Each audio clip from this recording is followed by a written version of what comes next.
Welcome to the tallest tower building in Bangkok, in Thailand. But that was before. Mayroon na tayong pinakamataas na building or tower dito sa Thailand. Ang pangalan niya ay Mahanakon Building.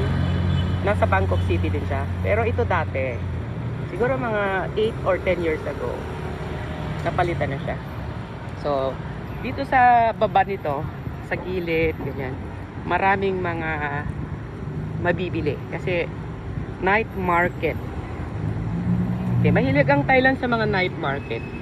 Lalo na dito sa city. Pero sa mga probinsya, pupunta ka sa mga bayan, ganyan, mayroon.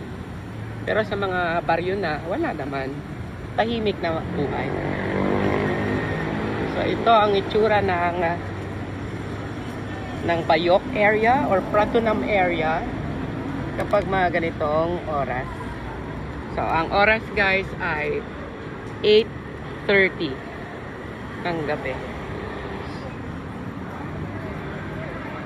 Ganyan. So, ito yung Indra Building kung saan mabibili ng wholesale, retail, ang mga products. Pwede din naman isa-isa. Usually mga Indian ang mga nagtitinda. Kaya maraming mga tourist din na galing sa India.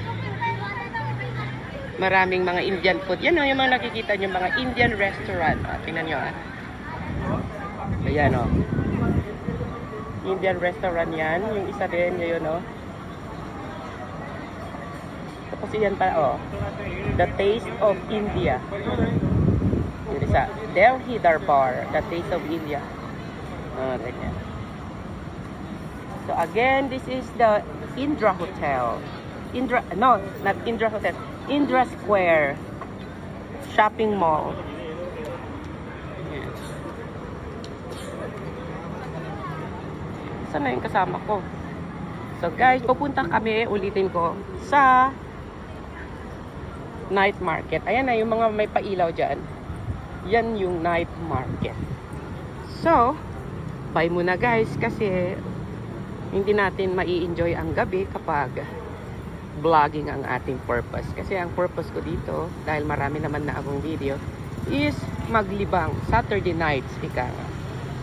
So guys, bye-bye. Thank you for watching this live video. Again, this is Christopher Rosario here at Bayok Sky Hotel, Pratunam area, Bangkok City, Bangkok. Amazing Thailand.